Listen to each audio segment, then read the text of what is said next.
Hello and welcome to my channel. Go ahead, hit the like, hit the share. This video, we're going to talk about industry attorneys. I see a lot of questions about R. Kelly's attorneys, so let's just talk about the facts about them.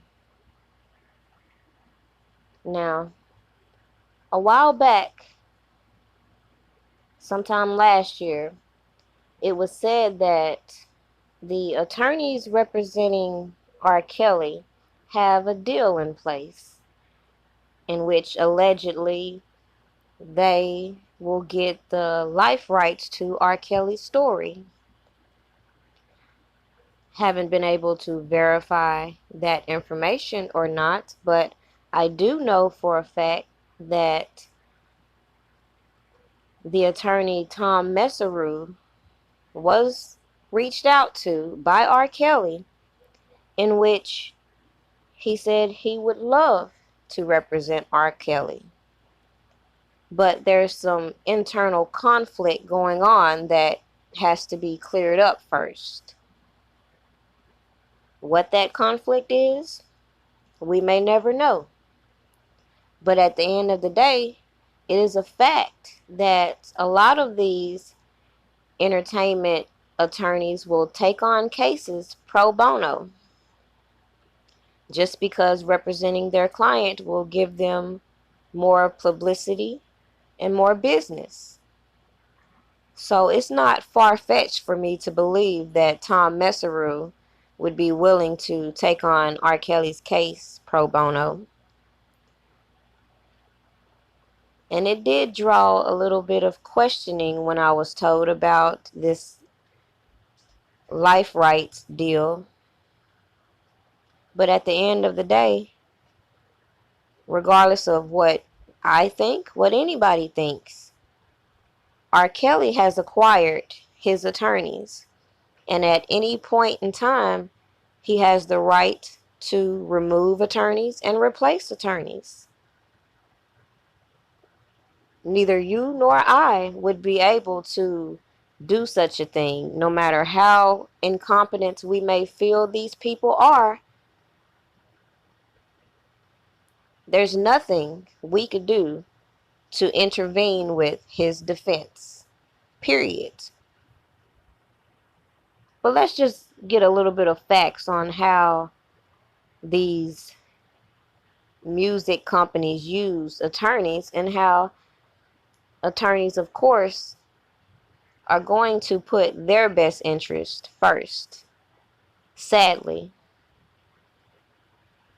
I'm sure you know many people who have obtained attorneys who didn't do jack doodly squat for them, yet it's the attorney they hired. So what can anybody say? But let's get some information about how this whole thing works.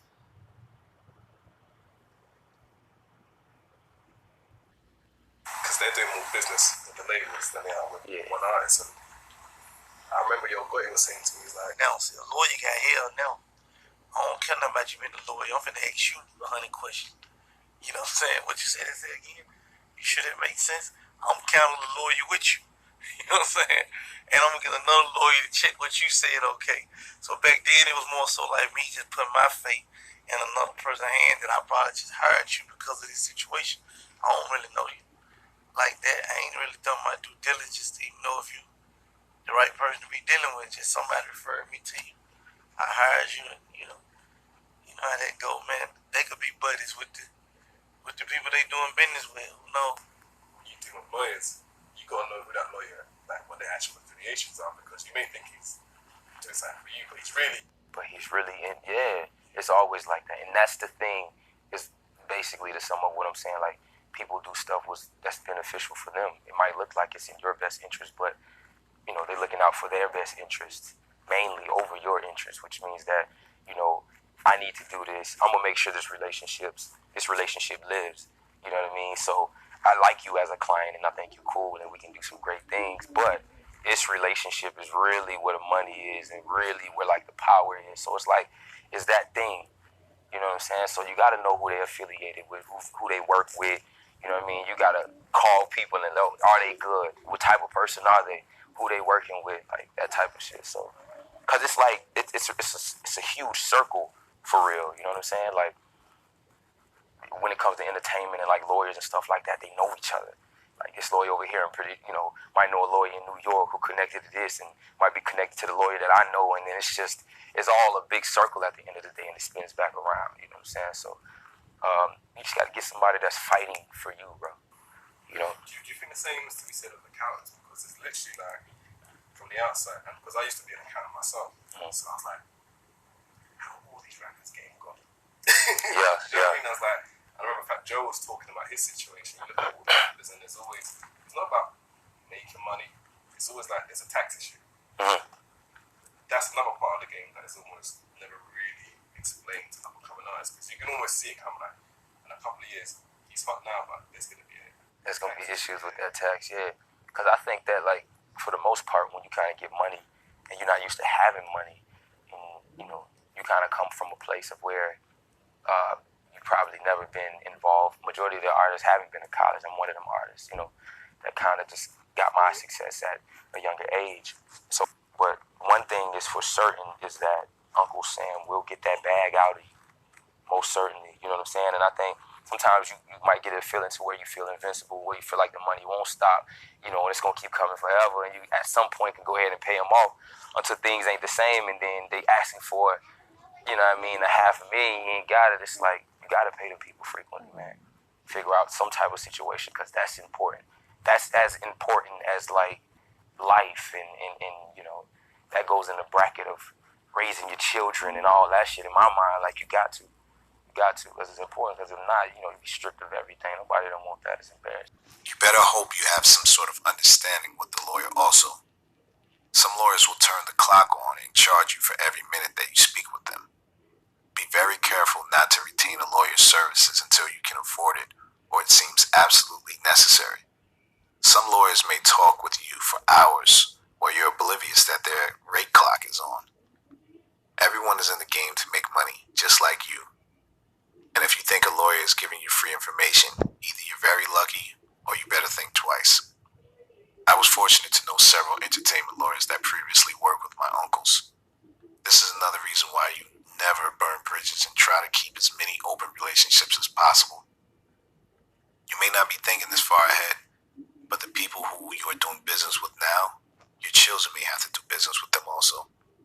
There are lots of people on the outside of the music business, but the inner circles of lawyers, label reps, agents, managers, etc. is a very small circle of folks. You do not want to burn any bridges with anyone in the industry. If you're doing bad business, word may get around fast and people may not want to work with you. The entertainment business is all about relationships. Being a manager, another thing I had to learn the hard way was, do not introduce your artist to your lawyer. If you are an artist, it may be in your best interest to hire your own lawyer. If you're an artist with a manager or an artist signed to a label, it's not in your best interest to use the same lawyer your manager is using or your label is using. This is called a conflict of interest. Do as much research as possible on the term and be sure to stay clear of conflicts of interest. Your only interest is to win. If 3 people are all fighting to win, someone will have to be the loser, and most lawyers are happy to take the silver medal, if you know what I mean. In a perfect world, your lawyer will work for you and work for your artists and vice versa, and you will all work together with loyalty and harmony until the end of the business agreement. Realistically, things don't usually work out that way. It's a cutthroat business where there are often more losers than winners. You want to stay on the winning side, and one way to do that is to have your own lawyer that is protecting your interests and your interests only. Remember, this business is all about you winning, and I say that with all due respect to your business partners. One of the biggest mistakes I made was introducing my artist to my lawyer. Once I introduced my client to my lawyer, it marked the beginning of the end for my first artist management project, and I'll tell you why. When my project started to take off and we started getting radio play, my lawyer started making suggestions to my artists. No one should be making any suggestions to your artist besides you as the manager. Your lawyer should make suggestions to you on your behalf, but they should never be making suggestions to your client. This is called tortious interference, also known as intentional interference with contractual relations. Tortious interference is when two people are working together under contractual obligation, then a third party comes along and damages the business relationship with their actions or by making suggestions, which could then alter the perception or thought process of the two people who are working together in the contractual agreement. This is a no-no, and that's why you should keep your lawyer far away from your clients. Your artists never need to meet your lawyer. If you are an artist, get your own lawyer. It may cost you now, but it will save you heartache later when you realize the lawyer your label or manager set you up with is really working in the label or your manager's best interests instead of yours. If you've never watched the movie Blow starring Johnny Depp, you should check it out. It's a true story and an excellent movie that shows a perfect example of torturous interference in business. The film shows what could happen when you reveal your lawyer or your connect to your client. In the movie, a man named George Jung was a cocaine dealer. He was buying all of his cocaine from a guy named Diego who worked for Pablo Escobar. Diego wanted to know how George was moving so much cocaine, but George never told Diego how. George knew a nightclub owner named Derek Farrell. Derek was able to move all of George's cocaine, which he got from Diego, but neither Diego nor Derek knew each other. George made the mistake of telling Diego that it was really Derek who was moving all the kilos of cocaine. Diego soon started working directly with Derek, and the two cut George out of the cocaine deals. Unfortunately, George couldn't sue either of them because they were all involved in the illegal drug trade. Fortunately, I was able to sue, and I won my case. If I could have avoided it all, I would have. Do not introduce your clients to your lawyer. Sound a little familiar? Now, in the beginning, I was trying to figure out who is R. Kelly's manager. We got the reports about R. Kelly's former manager, James Mason, being caught up with the Savages and their bullshit. And then, if you go on in the article, you will notice it mentions that a Don Russell is his manager. And then if you look at other articles, you will notice people like Tia Ewing referring to Don Russell as R. Kelly's manager. But then all of a sudden, this person emerged and wanted to make it clear that he's not R. Kelly's manager. He's an advisor or whatever the hell he wants to call himself. That was a red flag. Too many people overlooked.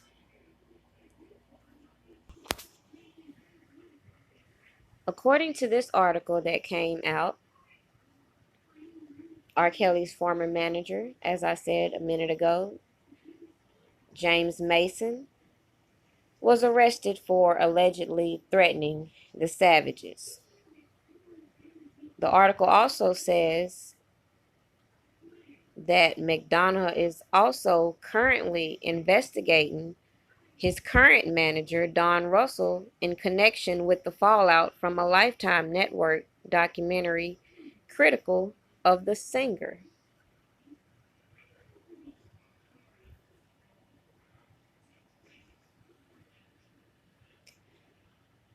Then you have the Savages on their social media calling out Don Russell as R. Kelly's new manager, saying, "Do something to stop this madness."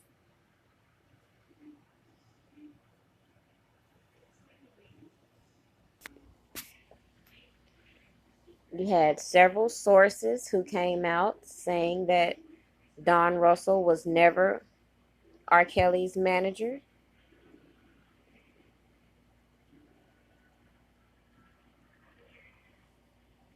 And then you have him coming out saying he's not his manager.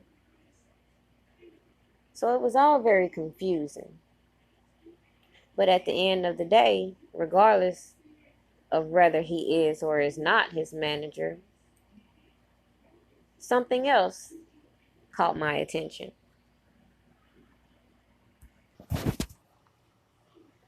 According to this post by Don Russell, it says, Robert Sylvester Kelly's task force just convened from a 2-hour strategy session. Brian Nix is the only attorney that has R. Kelly's consent to receive funds in his honor. Doug been fired. Others are headed outdoors soon after per RSK's demand. For now, Greenberg has been restricted. RSK is in good spirits. He asked to tell all his fans that have been praying for him, writing him and sending commissary money, thank you from the bottom of his heart, and he loves you. That was last year. Strangely, Doug Anton and Greenberg are still the lead attorneys in R. Kelly's case. But when was the last time you heard about this Brian Nix character? Oh, I know. Last time I heard about Brian Nix was when the Minnesota case came about and R. Kelly got a failure to appear. And then we get the excuse that it was because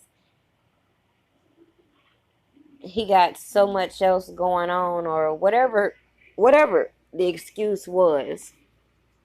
It was basically bullshit. That was the last time I heard about a Brian Nix. But let's talk about some questionable things that have mentioned Brian Nix. Remember this headline? R. Kelly attorney off the hook for $500,000. So apparently in 2015 or 16, I can't remember off the top of my head, there was a deal being made in which R. Kelly was being scheduled for a tour and money was wired to Linda Mitch. Sorry.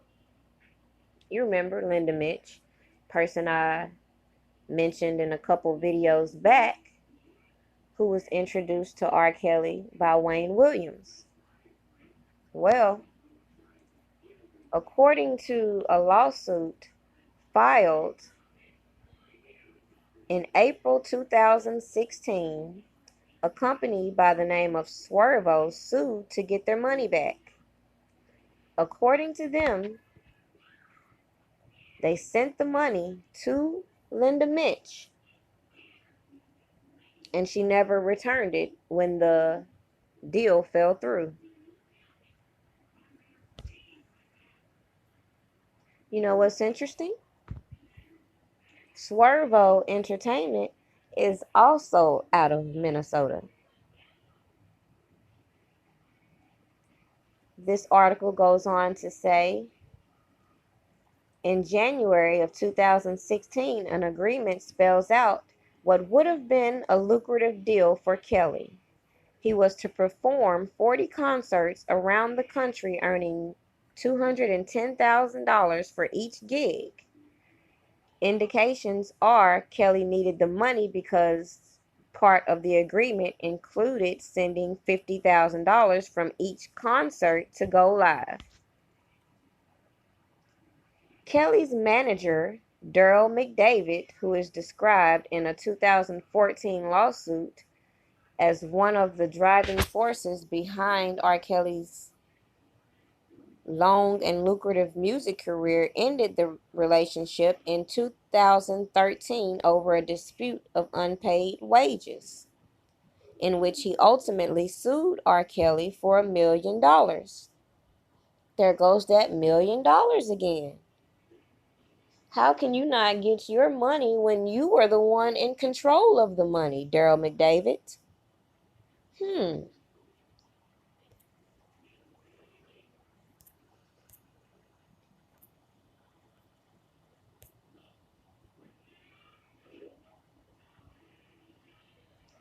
Judge Lee dismissed claims of promissory fraud and breach of contract against Brian Cave after making a factual determination the plaintiff failed to show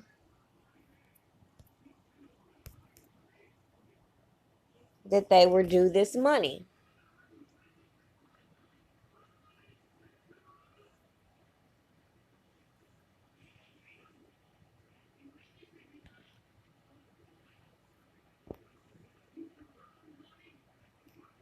As you can see in the lawsuit, they noted as fraud, and the party names are Brian Cave, Robert S. Kelly, Linda Mitch, RSK Enterprises.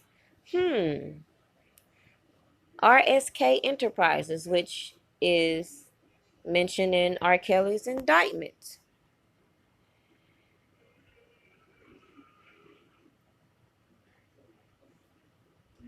Between the summer of 2015 and early 2016, Mitch communicated with the music promoter about the possibility of promoting R. Kelly's upcoming 2016 concert tour.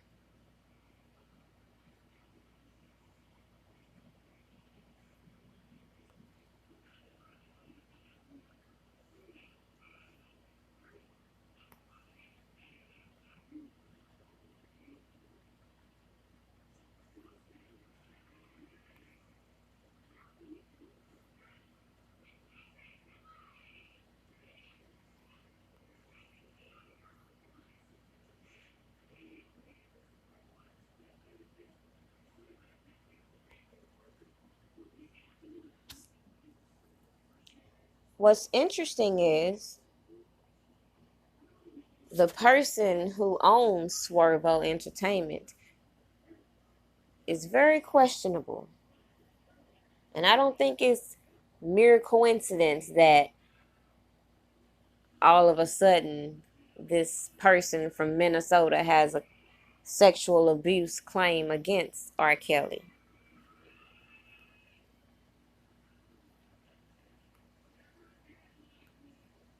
Something also I find very coincidental is this same person has been arrested for abuse and is also said to be a developer for the Twin Cities. Kind of ironic with everything that went down recently in the Twin Cities with George Floyd. But nonetheless, the fact of the matter is, this was another incident in which people working for R. Kelly struck up a deal, received some money, and then R. Kelly is being sued. Who's to guarantee R. Kelly ever saw that money when the plaintiff states they wired it to Linda Mitch?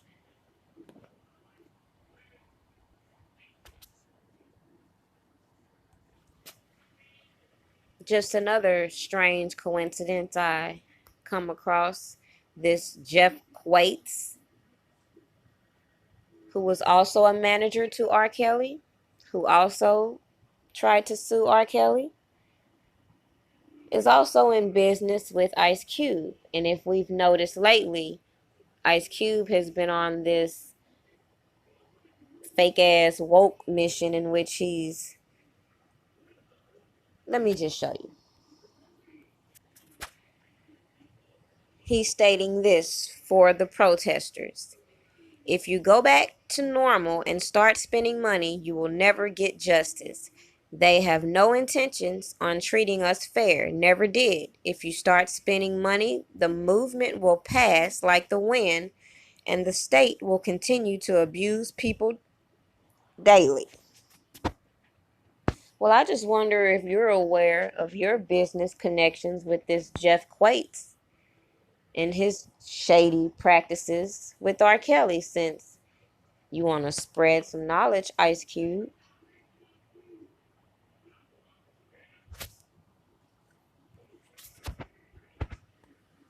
Is it a coincidence that right after that, this Jeff Quates came up with this company, The Firm, in 2015? The same time when shit was starting to hit the fan, unbeknownst to R. Kelly. But anyways, I digressed.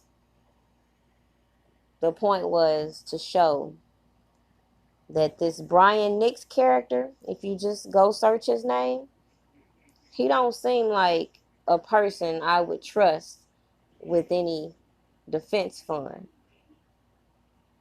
And then just like that, we start seeing all this commotion about the defense fund.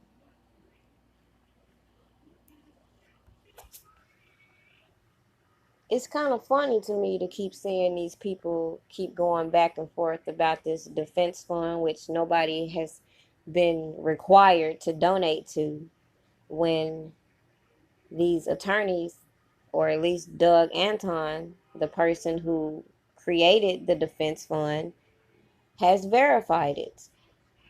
And then you got people keep agitating situations, having them keep calling these attorneys and then making it seem like, oh, this has to be fraudulent because these attorneys shouldn't have to sit on the phone answering all these questions from people who are not their clients. At the end of the day,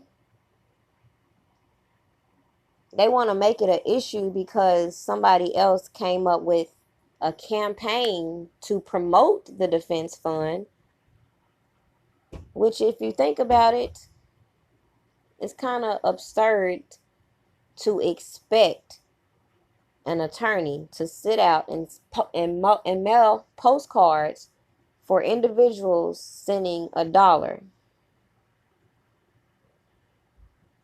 So never mind, it's gonna cost postage and all that. Like, how much sense does that make?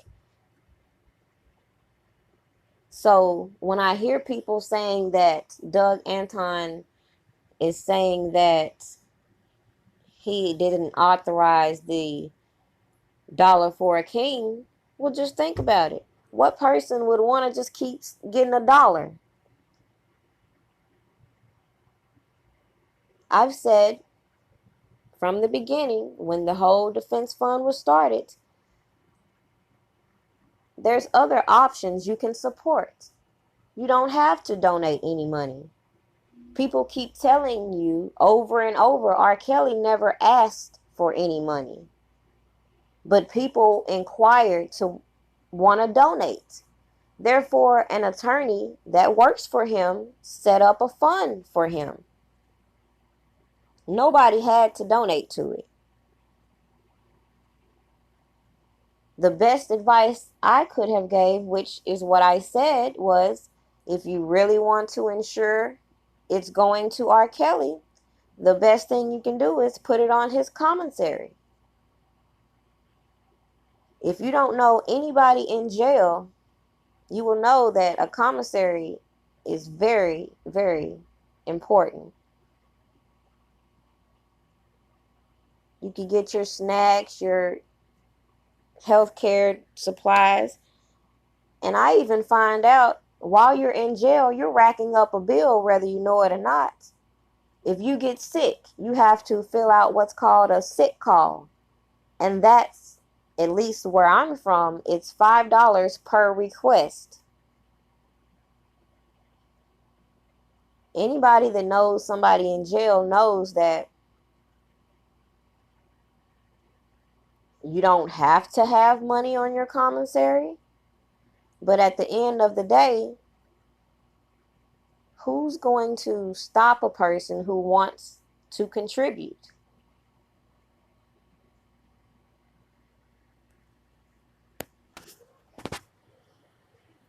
When I see people going out their way to try to cause division and instigate situations, it lets me know there's a motivation behind that.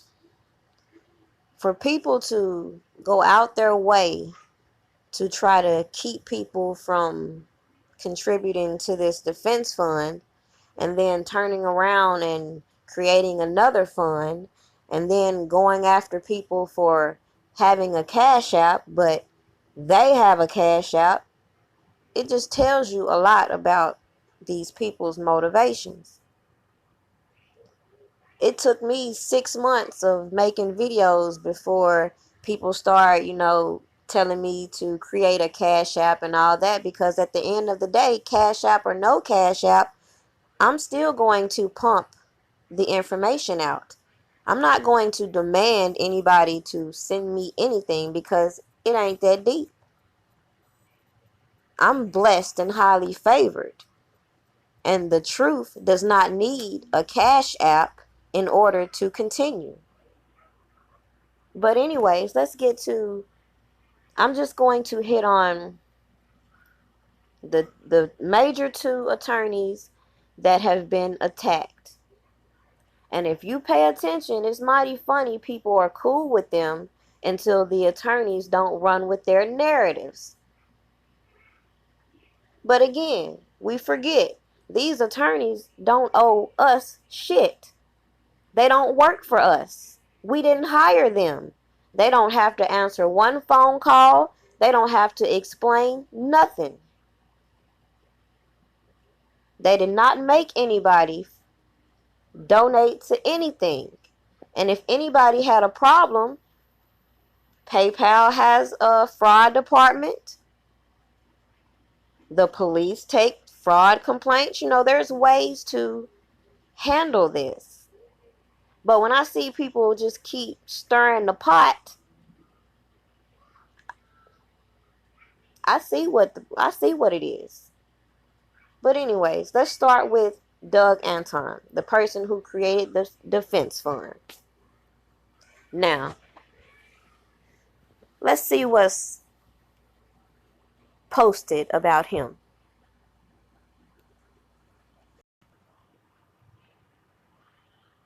Now, according to what's posted through the Better Business Bureau, Doug Anton has one complaint in the last 3 years, in which that complaint has been closed. According to someone, and it's mighty funny, this complaint came September 10th, 2019. Up until this point, no complaints. But anyways, it says, Douglas Anton, I retained Douglas in October of 2017 to have my son's name changed. I paid Doug $2,500 and Doug never filed a single motion. Doug had a million excuses for not doing his job, and many of his excuses were lies. If Doug is healthy enough to post on something all day, he should be healthy enough to honor his word and our returner. If Doug is healthy enough to fly, Doug should be healthy enough to take care of 2 minor name changes. I filed a fee arbitration, and Doug lied through the hearing and again promised to do the work. It's been 1 year and 11 months now, almost 2 years, and not a single motion.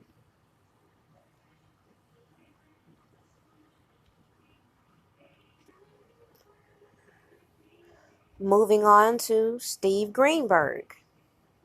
According to this article, Greenberg met Kelly last summer through someone doing work for the singer.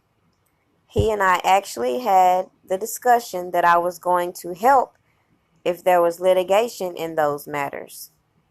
Greenberg says, glancing at his dinging phone every few seconds. And then this all started to fester.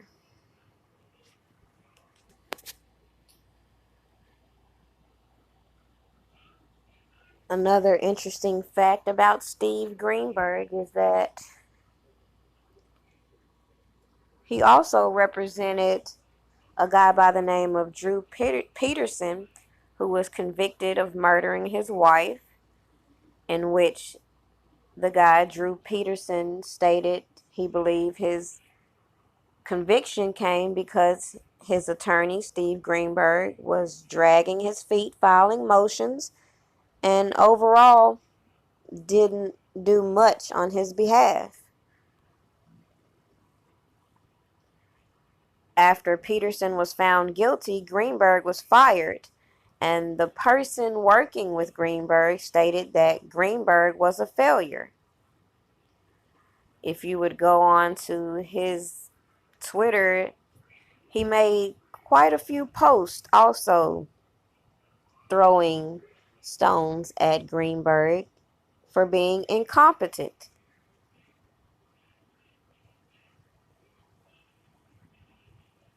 According to him, he absolutely failed to bring important motions to keep out important information.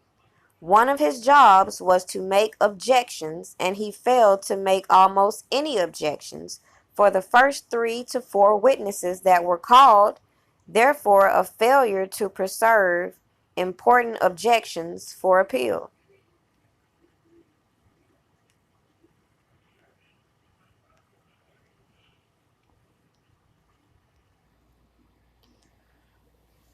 According to this information, Steve Greenberg was reprimanded by the disciplinary board, according to it, for violating rules of professional conduct. And again, that's just what brings up when I said I don't understand why these attorneys are even entertaining some of these people contacting them. Last time I checked, an attorney should only be discussing their case with their client.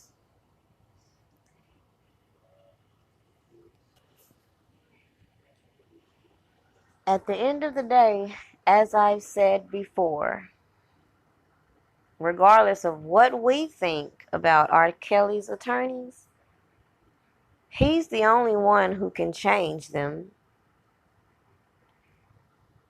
And at the end of the day,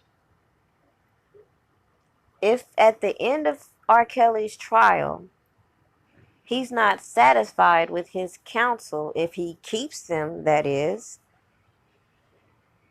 the judge will ask him, does he feel he has been represented by competent attorneys, in which he can notify the judge if he feels they're competent or not.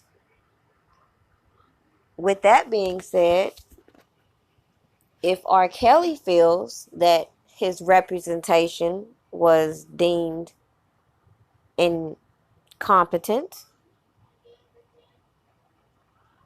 I was told that that would be grounds for another trial. And of course, no one will want a whole new trial, which is why maybe nobody would want to enlist in new attorneys after this case has been drawn out for such a long period of time. Has Steve Greenberg said some questionable and downright stupid stuff? Absolutely.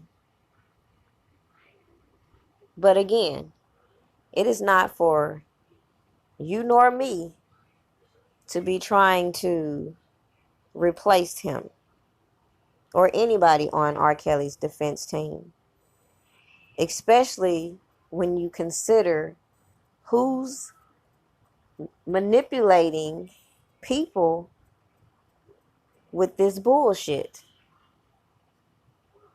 At the end of the day, like I said in my last video, if people were focused on the facts, there will be enough evidence in between me and everybody who claims to support R. Kelly that should have these charges dropped, dismissed. At the end of the day, the evidence speaks for itself. We do not have control over certain situations. So to keep being an agitator in a situation such as this is not going to benefit R. Kelly.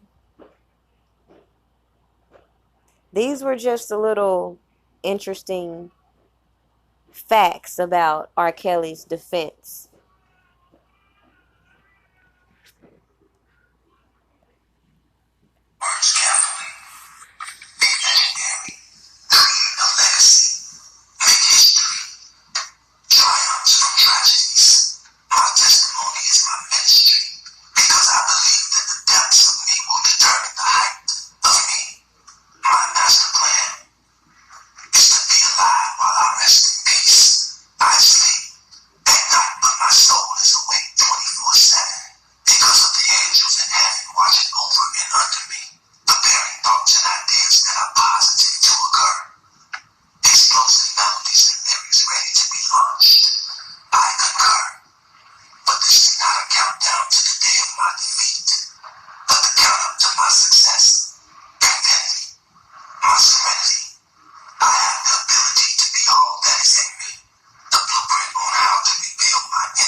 And one more thing before I go.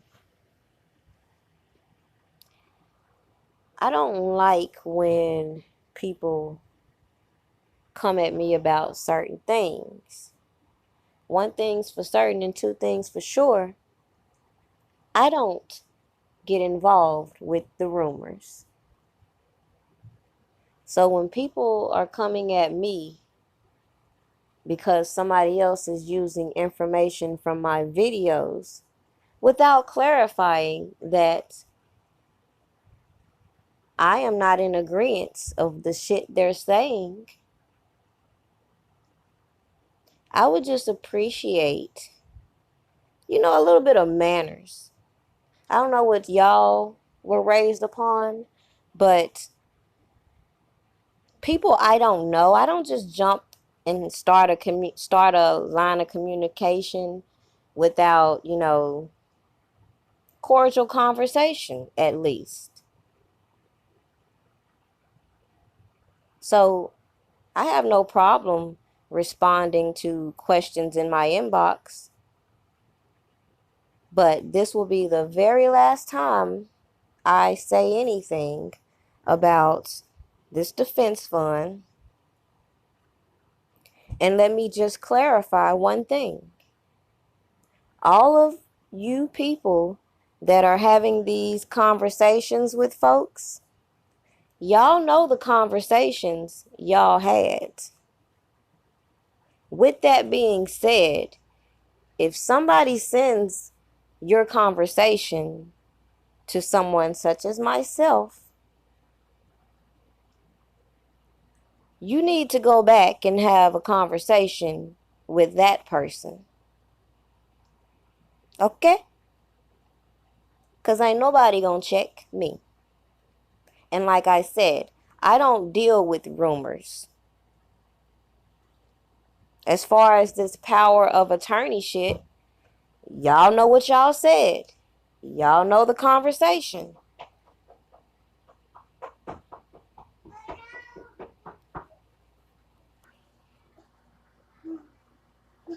And also, if you're going to use my content, again, just clarify you're giving your own perspective from what you have taken from my channel.